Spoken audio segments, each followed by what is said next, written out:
నేను జాతిపిత మహాత్మా గాంధీ గురించి మాట్లాడతాను. అంటే ఏంటి, నాకు అవసరమైతే రైట్. ఒకసారి డాక్టర్ రమేష్ గారు, పాకిస్తాన్ మహిళ నాకు అవసరమైతే గొంతు కోస్తా, నాకు ఏమీ లేదు.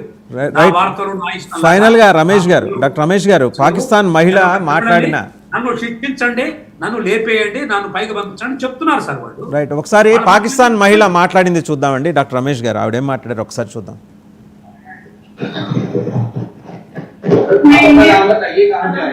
मैसूर से और शादी उधर हुई है ना, तो मैं विजिट 8 साल के बाद आई थी यहाँ इंडिया।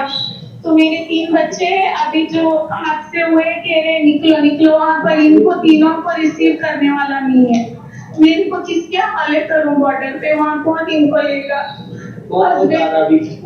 ये 3 बच्चे, ये 2.5 के, ये 8 years के, ये 4 years का। సో డాక్టర్ రమేష్ గారు క్విక్ గా కంక్లూడ్ చేయండి. డాక్టర్ రమేష్ గారు, చాలా హృదయ విదారకమైన ఘటన ఇది. ఏ రకంగా అయితే ఆర్మీ ఆఫీసర్లు మన వాళ్ళు వేడుస్తూ చేశారో అదే రకంగా ఈ మహిళ కూడా చేస్తున్నది. ఈ మహిళ కూడా ఎంత, ఏ పాకిస్తాన్లో ఉండే ఆర్మీ ఆఫీసర్లు, ఆర్మీ సోల్జర్స్ మనలాంటి వాళ్ళే, వాళ్ళు ఏ రకంగా ఈ దుష్కృత చేదకి దీనికి ఎలాంటి విక్టిమ్సో ఈ మహిళ కూడా అలాంటి విక్టిమే. నా ఉద్దేశంలో ఘర్ వాపసి అంటే కేవలం గడిచేనే కాదు సార్, ఘర్ వాపసి అంటే ఇది సార్, చట్టం, ఇది చట్టానికి లోపడ్డం. ముందు వాళ్ళని లీగల్గా సిటిజన్గా మార్చాలి మనం. వాళ్ళు ఒక పర్టికులర్ మతోన్మాదం నుంచి బయటికి తీసుకొచ్చి వాళ్ళని చట్టానికి రెస్పెక్ట్ చేసే వాళ్ళగా చేయాలి. ఆ తర్వాత వాళ్ళు మళ్ళీ వాళ్ళ మూలాలకు వస్తారా, వాళ్ళు సనాతనలుగా మారతారా అది వాళ్ళకి వదిలేద్దాం. ఈ దేశంలో అందరూ ఎప్పటి నుంచో ఉన్నారు, అందరూ బాగుండొచ్చండి. ఈ మహిళని, వాళ్ళ ఫ్యామిలీని ఆదుకోవాల్సిన బాధ్యత సివిల్ సొసైటీకి ఉంది, గవర్నమెంట్కి లేదండి. రైట్. అందుకని సివిల్ సొసైటీ ఎక్కడైతే అమృత్సర్లో ఉన్నటువంటి నా సిక్ సోదరులకి నేను హృదయం జోడించి ప్రార్థన చేస్తున్నా, అయ్యా మనం లంగర్ చేస్తాం, వీళ్ళని మీ లంగర్ ద్వారా వీళ్ళకి తిండి పెట్టండి. ఎందుకంటే ఎవరైనా మనిషి, వీళ్ళందరూ కూడా టెర్రరిస్టులు నేను అన్ను, అంత దౌర్భాగ్యమైన స్థితిలో నేను లేను.